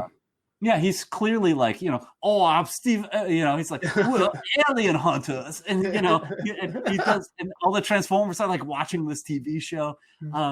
There's like kind of like Star Trek like little episodes in there that are just so brilliant and fun. And I can't recommend it enough. I will definitely try, because the thing is, when I watched the first episode, we've joked about the trope of Optimus Prime being killed. And the first episode literally opens with, you find out that Bumblebee's a cop, and they go to a monument. It's a monument of Optimus Prime, and I'm like, wow, they didn't even start for this series. They just killed him from the off, and then he sort of sees a vision of him, and I was like, okay, I'll see. I was going to ask you if it's worth seeing or given time to, but and I think that's all on. Rough. That's all on YouTube. I think Netflix only has that first season. But the official Hasbro channel has it all on YouTube. And they're 10-minute episodes. So it's like get in, get out. It's good stuff. Yeah, I mean, and I think that's, what's interesting to me is there's stuff that I like, there's stuff I don't like. I can never get into the Unicron trilogy, the sort of, Armada, Energon, Cybertron. But there are I have toys from that, and there are designs from that I love. Tidal Wave. I mean, Tidal Wave is just this awesome guy that out of the water. He's got turrets all over him. He's gigantic. There are a bunch of ideas from that and designs from that have stuck. And then I wanted to throw in the Binaltech sort of alternators line. These was I was sort of out of Transformers toys for a long time. I was in Hawaii, and the stuff that irritated me about Transformers, was always like, okay, well, I want a G1 back. Robots in Disguise wasn't really it for me. Obviously, Armada, Energon, this is not really it for me. I read some comics here and there, but I was always irritated at the compromises to the toys, that they were not in scale. And it's like, yeah, that's good. But, the G1 guys, their feet are stuck together and they're not very posable, and they're all in different scales. And so they came out with this line that is alternators in the US and Binaltech. This is sort of mid-aughties. And they're all to scale. They're licensed vehicles. And damn if they did not look in the package, especially the Binaltech ones, which were all die-cast. They look like model cars. And wow. So I looked at these and I was just like, oh, this is not, it's not my Bumblebee, right? There's no Bumblebee. They couldn't license VW, didn't want to license the design, and then did anyway later on, right? But, so they're not sort of my G1 designs, but those toys looked like model cars, and they were bigger, but they just look like you put that on a shelf and you wouldn't even know that's a Transformer. And looking at that, I thought, oh, this is what I wanted as a kid. This is, amazing. And then I got into like Masterpiece, which are these, outrageously expensive, Transformers that, you just look at it and you're like, oh, this is my G1 Optimus. This is, this is perfect. And the other thing about the toys is that there are these third-party companies that, bless them, Hasbro tolerates. And so there are all these independent companies that compete to make Transformers toys of characters that Hasbro isn't making in that scale or whatever. And they're releasing stuff all the time. And they're different quality. But nowadays, some of these are just staggeringly good. So, all of this kind of that, and then Transformers Animated was out. I hated Transformers Animated at the time. I was just like, I can't stand the kind of like over exaggerated sort of look. Now I love it. I have every single animated toy. I love those designs now. They're so unique and so interesting and so awesome. I'll tell you what I'm finding, because again, like the thing is with this is when I had a toy, I was just Googling it and I found the green truck transformer that I had. I was going to show you a couple of images, see if you can remember who it is. There you go. That's him as a robot. Mm-hmm. And right. It has the Autobots on it, and then he looked like Hoist. It's Hoist, I think he was called. I was looking for the. So he's 85. So he was the second batch of Carbots. Yeah, so I think that was it. Sort of as a car, and he was great. And I remember this. I had the same problem with my Optimus Prime. Less so with Grimlock, because he looks awesome as a T-Rex. I always wanted the Stegosaurus. I never got it, but that was the one I always really wanted. But like as a kid, you're getting given Grimlock. I didn't want to go, I wanted the other one, because I did want Grimlock as well, and I'd probably got the back of a hand around my head. So, but the thing was with an Optimus Prime, I remember you had the truck and the cabin at the back, and then the truck, and you'd turn it into the truck and the cabin. You'd put it on your shelf, or you're going to play with it. And to be fair, I was like yourself. I'd put it on the shelf, and you go, yeah, that looks really cool. I want to transform it now. And I'd transform it, stick it there as the robot, and I'd be like, and he'd have his gun, and you'd stick the hands in and stuff, and you go, now it looks really, really cool. And then a day later, I'd be like, oh man, I want to see what it looks like as the truck again. Mm-hmm. And that was sort of the playing with it, to be fair. And yeah, I love that. But I suppose, do you ever do that? What's your preference, or do you have certain ones that look better as a vehicle, or as their let's say as their vehicle mode, or is there others that look better as their humanoid mode? Yeah, I have a variety. I mean, what I remember as a kid was I would stage fights, right? I mean, I would like take over the living room and have all my G.I. Joes, every single G.I. Joe and vehicle, just, I probably had 50, just fighting. And I would like kind of go around and move them, like the kind of like turn-based, and I just kind of remember what they were all doing in this giant melee. And I would do that with Transformers, but the scale thing always threw me off. Now, the cool thing about the G1 toys was they were so simple to transform. So a lot of these guys now, I mean, like the generation stuff, like the stuff that Siege and stuff is based on, those you can transform really fast. The Masterpiece stuff, which is, I mean, I have tons of, that takes time to transform. Mm-hmm. I cannot tell you how complicated some of this stuff is now. It is staggering.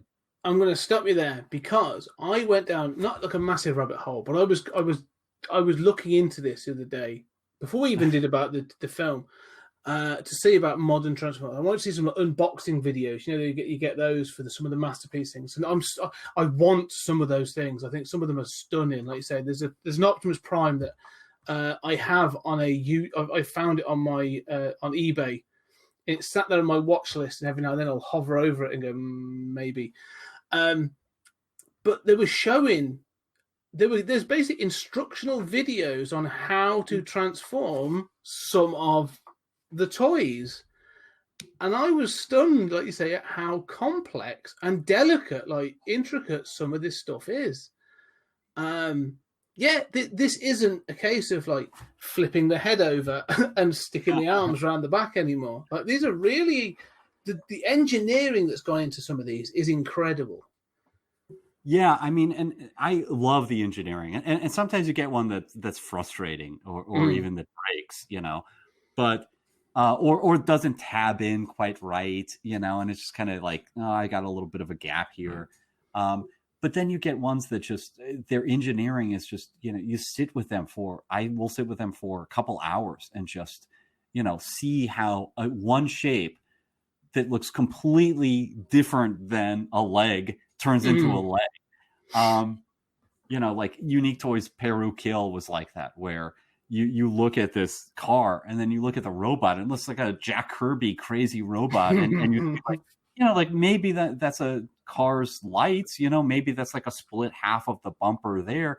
But other than that, you're like, where did this car go? How did they do this? This is so amazing. And sometimes, there are all these terms for that, right? I mean, like parts forming is what Optimus Prime did, where he had the fist that you had to take off and attach, right?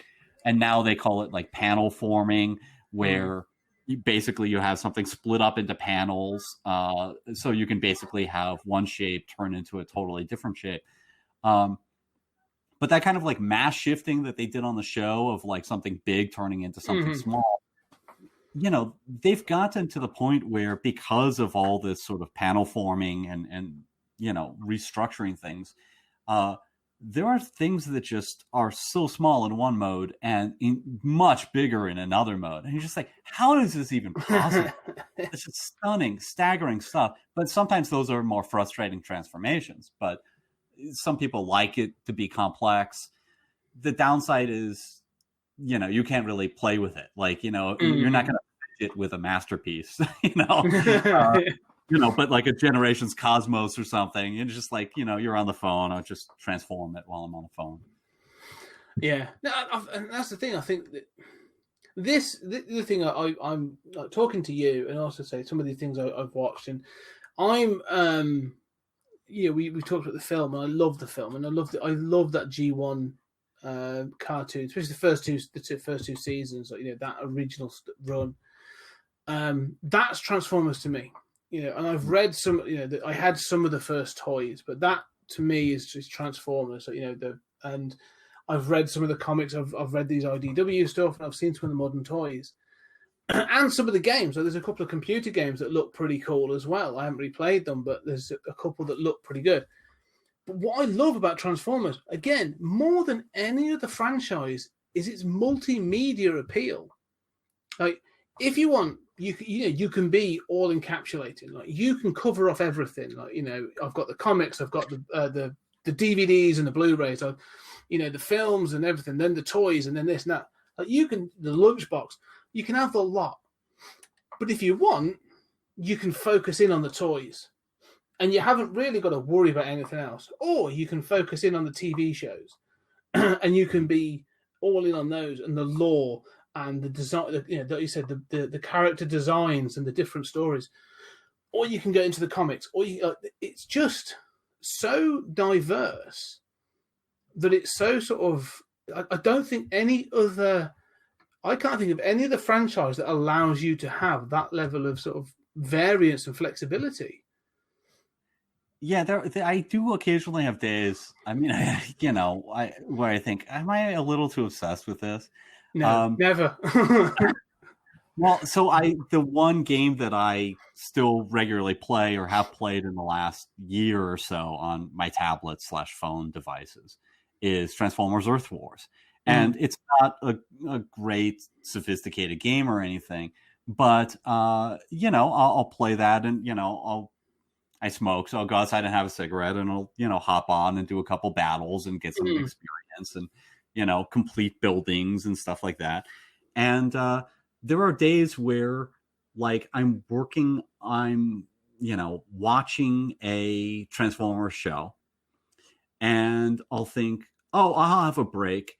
Maybe I won't do Earth Wars. Maybe I'll read that Transformers comic that I've got here. And when I'm done with all of this, I'll unpack that package of toys I've got and transformed it. And I was like, I literally am doing like toys, a video game, a comic book, and a TV show. And I'm like, okay, I can't be doing these 4 things at once. Like, I'll be transforming. This is not healthy. But it's true that it's a passion, and that's what I think is fantastic, because it is an all-encompassing. But you know, you see people like, you can't do that with Star Wars. Like, I know people that go towards the toys, but the toys exist in service of the films, and then, you know, the books are the same and that sort of thing. And there's, you know, even some of the franchises like Ninja Turtles, yeah, they've got their comic runs and stuff, but there's no one that goes, oh yeah, there's all these variants of the Ninja Turtles toys. You know, yeah, there were some cool ones. I mean, there's a Michael Myers version. They literally did a slasher series of the Turtles. It's weird, but They might have had clown turtles, didn't they? They did. They called them Party Clown Turtles. Yeah, they were really like they were scraping the bottom of the barrel to try and make that line keep going. Yeah. And I don't know anything that does this, though. That you are able to just access it from so many different ways, and all of it actually be pretty good quality. You know, nothing ever seems to be sort of truly in subservience to something else. So I feel like the toys are the primary thing, aren't they? Because that's how it started. I don't know. I mean, I don't know that that's true. I mean, I do think that there are some that, you know, you're just with like, I mean, I love weird Japanese stuff. Mm-hmm. So I don't get me started on the Kiss Players line. You know, it's weird. You Google it sometime, only in Japan. But so some people, you know, there are lines that I don't like, but I don't know that, you know, it started with the toys, but basically I didn't buy a Transformers toy for, 20 years. And it was really, Binaltech that got me, back into it. And then I was interested in toys based around the first Bay movie. And I couldn't believe that we were getting a live action movie. Those toys weren't great, but, I wouldn't open them at the time. And then it took a few years until I just started going down the rabbit hole and opening them. But it's a whole separate thing to me. And, I will spend, I love Cyberverse. I just talked about that. I have like 3 Cyberverse toys. I mean, they're meant for kids. They're not for me. There are a few designs I like, and, I love them and I'll keep them. Animated. I struggle to get through that show, honestly. But the designs of it, I literally have every animated toy. I love those designs. So it's weird. Like, there's continuities, and I mean, obviously the G1 comics. I mean, I love, some Transformers comics. The IDW comics, they sort of occasionally tie into the Generations toys, but they often just are not connected to the toys at all. So I don't know.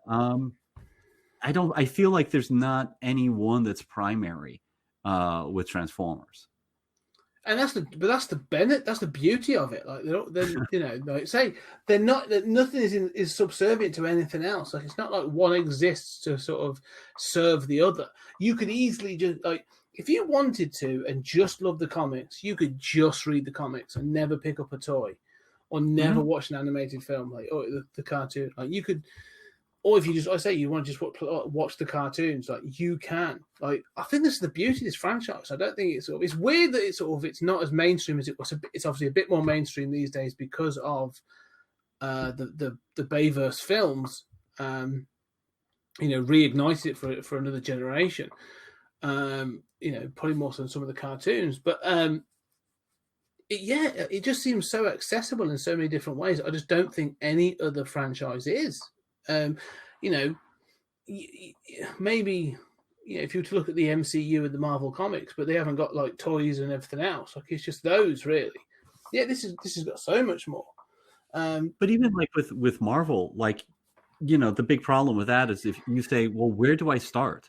I mean, yeah, sure, I can dive into like the 90s X-Men show if I'm into that, and into X-Men, and that just is what it is. But where do you start with the comics?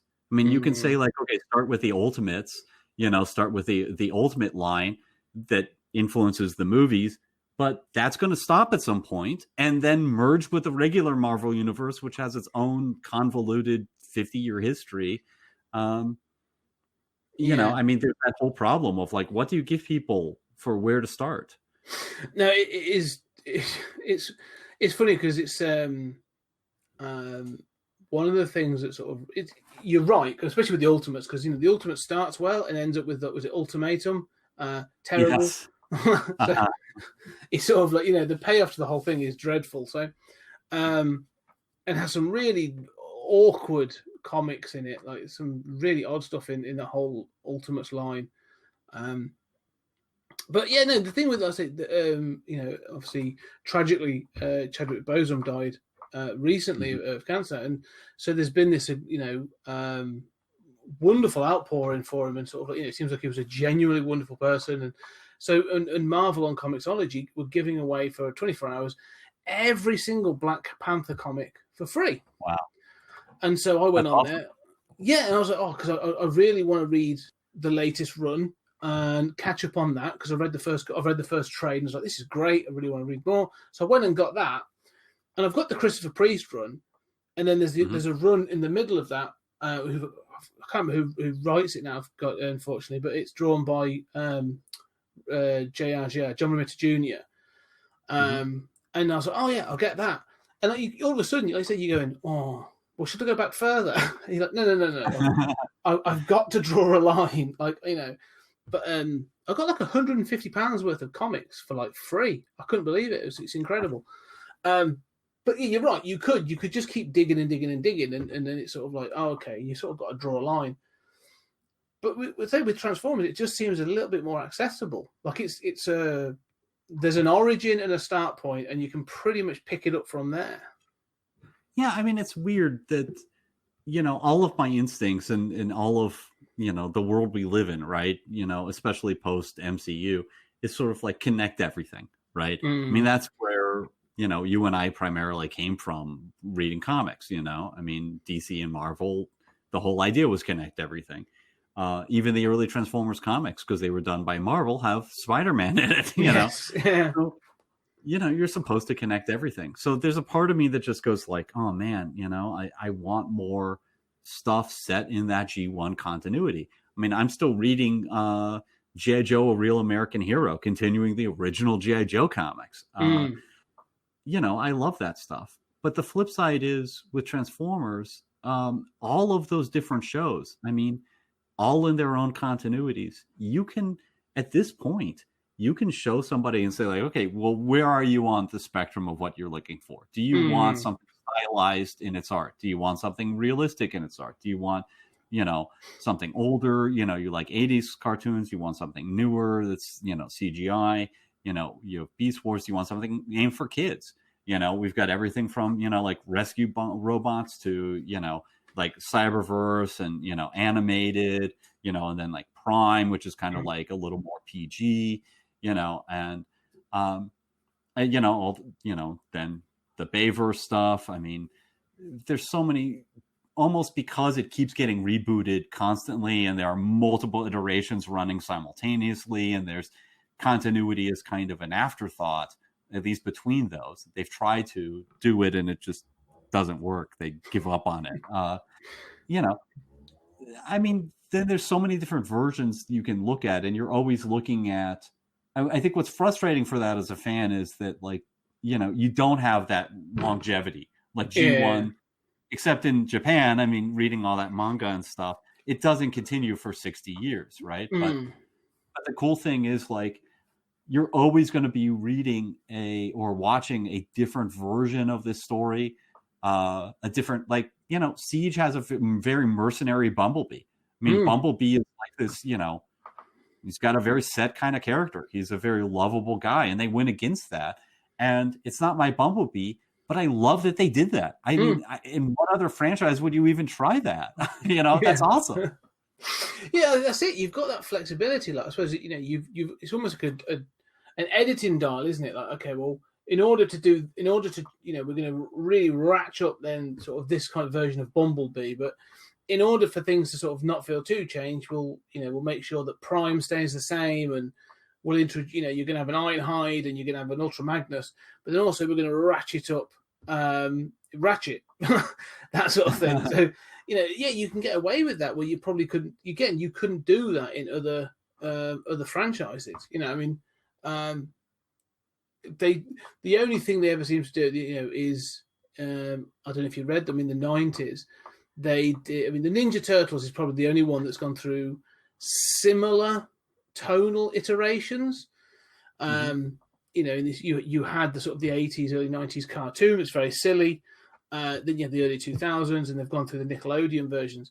But in the comics, like in the 90s, drawn by sort of the great Simon Bisley, you have a series of comics. What's it called? Body Count, I think. Oh yeah, like a really violent. That's in the original Mirage universe. Yes, which is my preferred universe. Yeah. But Casey Jones and Raphael going off on basically sort of like a violent road trip kind of deal. Kill fest. Yeah. And I remember reading it and thinking, like, because I was brought up on, I didn't see the original Eastman and Laird comics for quite some time. And so I was raised on the cartoon. And then when I picked up the comics in the 90s, and that's the first one of the first things I read was Body Count. And I was just like, what is this? Where's the pizza sort of chewing dudes that I'm used to? So I love when they do these things, but it just feels more sort of weirdly authentic in Transformers because it's part and parcel of. They literally transform, like it's part and parcel of what they are. Yeah, I think TMNT is a good comparison because, like, you had the Utroms, that became the inspiration for Krang. Krang from the animated show is like such an iconic kind of guy, right? Yeah. I mean, everybody knows what you mean, at least if they're of a certain age. If you say, Krang, and that gets reinterpreted, and you can take that idea and kind of merge it with the Utroms, and for the next iteration, and IDW has their version of TMNT right now. It's the longest running in comics. They've taken some liberties with the origin, but in a way that is responsible to the central ideas and made it work. And I don't know. I mean, there's something charming about this sort of iterative process. One of the downsides of it is, like, there's no definitive version, and maybe that's a good thing to let go of. I mean, I want to write the definitive version of Transformers, right? I've got it in my head, but it lives only in my head. And that's one of the frustrating things, even of the toys, is like, I've got so many Transformers toys, but there's no like definitive collection, Not only am I always, going to swap one out for a better version, but also there are different scales. They're from different lines. They're from different universes. None of those scales or lines or universes will ever, ever, ever be complete unless you're, very narrow. So in the same way, I love G1, but it's like, where's Windblade? Where's Drift? Where's Bulkhead? Where are these characters that came later that I can't imagine? Where's Barricade from the movies? Barricade to enslave and punish is written on the side of the cop car. And I always think, like, what a great character. I mean, I want to write a story of, sort of Prowl and Barricade as sort of the G1. Prowl is sort of the good side of policing, and Barricade is like the ugly side of policing that has been exposed, for those who hadn't seen it. And that's such a, classic character at this point.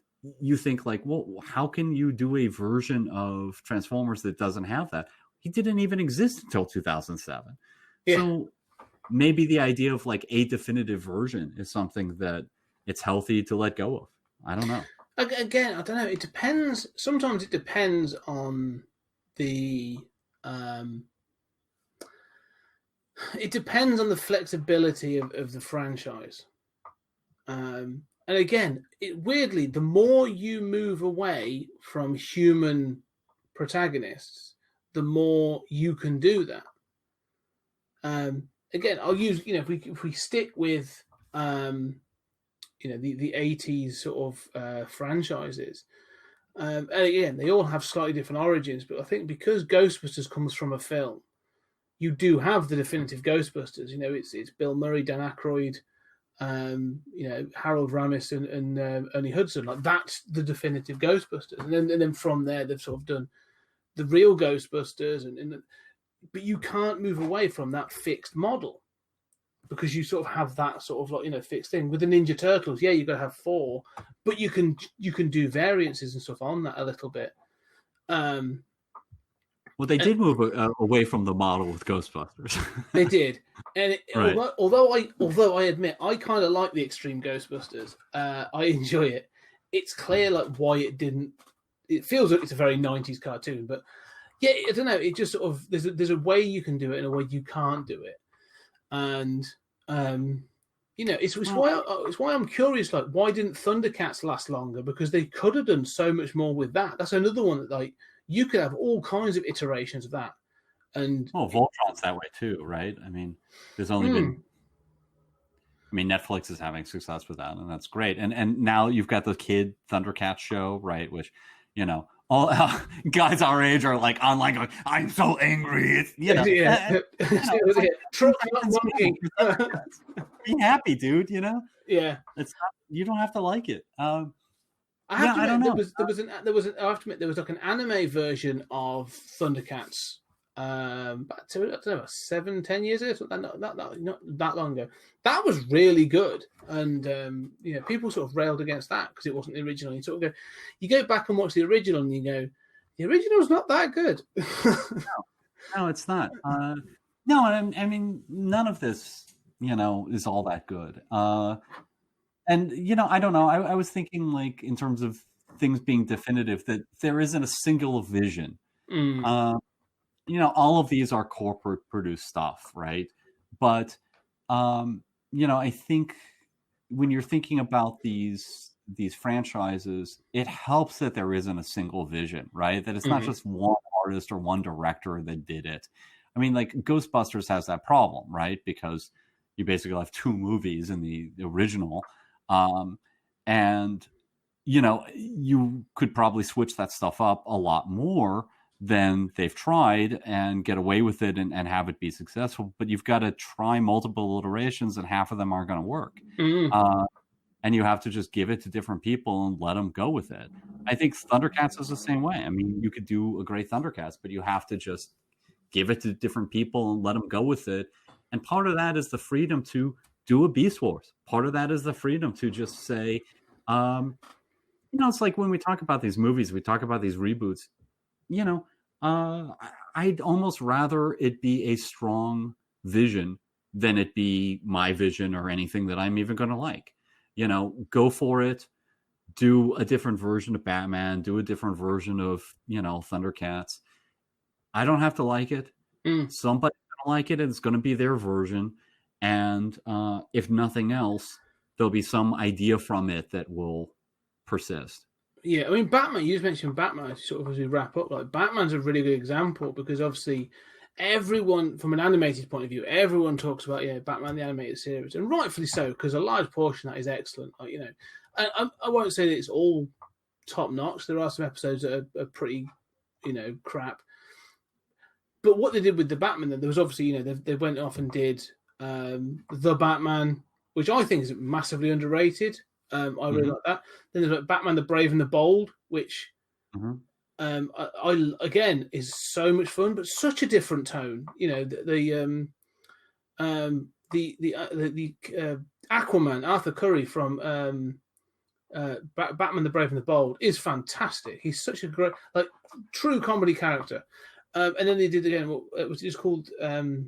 They did the CG Batman, where Alfred was basically sort of like a former SAS, sort of character, and he's really he's basically it's like a burly Jason Statham. He's really cool, but weirdly, that idea has now sort of stuck around a little bit of like, oh, yeah, we know he's had some military training in the past, but now he's like a badass and sort of, you know, I think I get the feeling that that's what Andy Serkis is going to be in the Batman in the future. And you can, like I say, you can, you know, and then you get Lego Batman. All of that exists, and they're all good for different reasons. But you've got, like you say, you've got to be brave enough to do them and almost have like the confidence of your convictions to sort of go with that theme and that idea. And it'll probably work a lot better if you are going to go, no, we're going to go completely batshit crazy on this one, and it's going to be, you know, he's not going to be a truck. He's going to be a monkey. Exactly. Again, you know, truck, not monkey. You know, every time somebody's like, you know, oh, you know, you remember back in the day before, you know, I mean, when like Sequard did a book on Batman 66, that was unthinkable. No, it was just like, that's not the real Batman. Now you can have silly Batman and it's okay. But, you know, people would say that's not the real Batman. Truck, not monkey. It doesn't have to be your, you know, your thing. Yeah, but I mean, Batman's been very versatile like that. And I think like, I still know people who refuse to watch Teen Titans Go because they canceled the existing Titans show to do that. You know, Teen Titans Go will come on in the mornings, and I'll just put it on and watch a couple episodes. And, you know, there's stuff in that that's so brilliant and so good that I love. I'm never going to watch the entire series from front to back, but, you know, it's been so influential. And nobody would, I mean, that's something that if you describe that show, we're going to do this. Yeah. People just said, that's insane. All of the fans are going to hate it. Bad idea. You're throwing money away. But you have to try strong and have a strong vision. And if it fails, it fails. Well, I mean, one of the examples of that, and we will wrap up shortly, is when they did Teen Titans Go, like they went all out with it because it is crazy. I don't think if you were to watch more than 4 episodes, I think you start to have some sort of hallucinations and sort of some sort of neurological impact. It's a bit too colourful in that, but it is great. I really enjoy it. But they actually sort of hit back at the fans because they then, after the film, Teen Titans Go to the movie, like they actually have that former Teen Titans animated series and Teen Titans Go teaming up to do stuff. So they're a bit like, oh, you want them back? We're going to bring them back and we're going to give you something special. And that's worth tracking down because they even enter, you know, the current, like, almost like the new 52 version of the animated universe that they've done most recently of all the DC animated films. They go and visit that. They go and visit a whole bunch of other stuff. It's brilliant. And that's one of the things I'll always applaud DC for over Marvel is they're a bit more adventurous with their animated films. But yeah, and they don't have the same you know, on the spectrum of like everything's got to be in the same universe. You know, Agents of S.H.I.E.L.D. is the bulk of the MCU stuff. I mean, all the movies, those are just accents to Agents of S.H.I.E.L.D., you know, and to those Netflix shows. But, you know, they are much more much more, you know, contained. Whereas, you know, the DC approach is a little more closer to the Transformers, right? Yeah. We're going to have, you know, do a TV show. It doesn't even really have to fit into the Arrowverse. You know, we'll figure it out later. You know? It's a little closer to the Transformers side. And the advantage of that is you get, you know, good iterations, weird new stuff. You also get some shit. Yeah. You get stuff that fails. And that's okay. And you don't have to like all of it. And that's the thing. And that's one of the things that I say, Transformers has survived because of that. And I think sort of like you say, just to, you know, to make that connection, I think the fact that DC appear to have like clocked onto that more recently is why they're going to thrive. You know, they've got, we can do Joker, and then we can go do a really crazy version of Suicide Squad, and we can go do Shazam. Oh, and then we're going to do a really dark version of Batman. You know, so, and they all exist. They're not together, but they all exist. And, you know, they sort of accept that the audience is hopefully smart enough to figure out that, you know, they are different and you can pick and choose how they're going to sort of these different iterations of the characters. But more than that, they're actually going to have Ezra Miller turn up on a TV show to go, oh, just so you know, yes, they had Sam Jackson turn up briefly in the very first episode of Agents of S.H.I.E.L.D. and then you've got Agent Coulson, but no, we're actually going to have The Flash turn up in The Flash, and we're actually going to acknowledge that Grant Gustin's character actually gives Ezra Miller's character his name, The Flash. And you're like, wow, again, ballsy. That's sort of that's really quite ballsy. So, yeah, I'm really curious as to how that plays out. I mean, obviously the MCU is going deep into the multiverse concept, and DC is doing that as well, although much more established in its various universes. I'm curious how this is going to play out because I'll say, to get it back to Transformers, there are all these different timelines, all these different universes. They very rarely interact. Mm-hmm. And when they do interact, all those stories have been, from my standpoint, disaster. And I mean, it's hard enough figuring out the continuity of one universe, let alone, 5 of them interacting. And every time, there have been theories like it was official policy for a while that all Unicrons were the same Unicron across the entire multiverse. That doesn't really make sense. You just have to jettison that and just say, no. So I don't know. I do wonder as we go into this phase of storytelling how that'll work out. Yeah, no, I think it's a whole. Well, maybe we will do an episode where we talk about multiverses because I think it's something to tap into, especially with DC. And maybe we should go back and start talking about Infinite, Crisis on Infinite Earth. So it's a good point, maybe one day to talk about that story. But we're running out of time, and so last thoughts from you then, Julian. Sort of let's start with that then. Someone's coming in, they've listened to this podcast. We've probably spoiled the crap out of it anyway. But where should someone go to start their Star Wars, their Transformers journey? Well, they should watch A New Hope. In all seriousness, one of the problems with Transformers is it's so hard to recommend anything. I think the start with the beginning of whatever it is that interests you. If you like Cyberverse, jump to season 2. But other than that, if you like the Bay movies, just jump into the first one. If you like G1, I can recommend Man of Iron is one of my most favorite stories in the comics. But just dive in and you'll figure it out. And if it's not for you, don't assume the rest of it, is like that. Look at the different series and see which style sounds cool to you. And try it out. And if you don't like it, there's going to be something else. There'll be a new one come along. Like a bunch of buses. Excellent. No, on the Transformers overall, the franchise. I think it's. I love the diversity of it. I love the fact there's so much. I'm definitely more of a G1 Generation 1. The cartoon and stuff is where it started for me. I've enjoyed some of the stuff that they've done. Other stuff, I can take it or leave it. But I love the diversity of it. I love the fact I can go in and watch some Cyberverse, or I can go and watch Prime, or I can watch a new anime that's going to sort of go into this whole thing around class warfare on Cybertron. It's great, and I'm digging. I'm going to start digging into those old Marvel comics more and more now. I think I've got that first volume to read, so I'm going to go through it all again. Awesome, man. Well, then you can go on bulletin boards, and everyone gets to argue about what's real and what's good and what's not, and yell at each other. Well, I just know that in the future, all I've got to say is truck, not monkey, and we just roll out.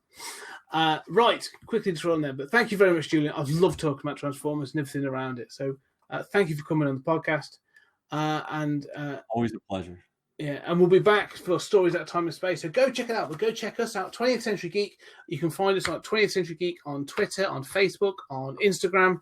Always putting stuff out there because I've got random thoughts about many, many things. And then just check Julian and I out on Stories Out of Time and Space. We are out there on all the podcast catchers, mainly on sort of iTunes and Spotify and Podbean and all that kind of stuff. And if you like what we do on this podcast or what I'm doing, 20th Century Geek, I've got a Patreon. And I do another sort of mini podcast every month called 30-Minute Thoughts, which is me just rambling around different things based on a poll that I do. And I've also got an Amazon wish list.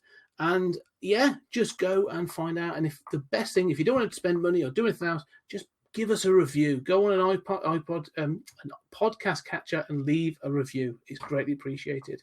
But ladies and gentlemen, thank you very much for listening. And Julian, as always, thank you very much. And Thank you, Scott. we shall talk again soon.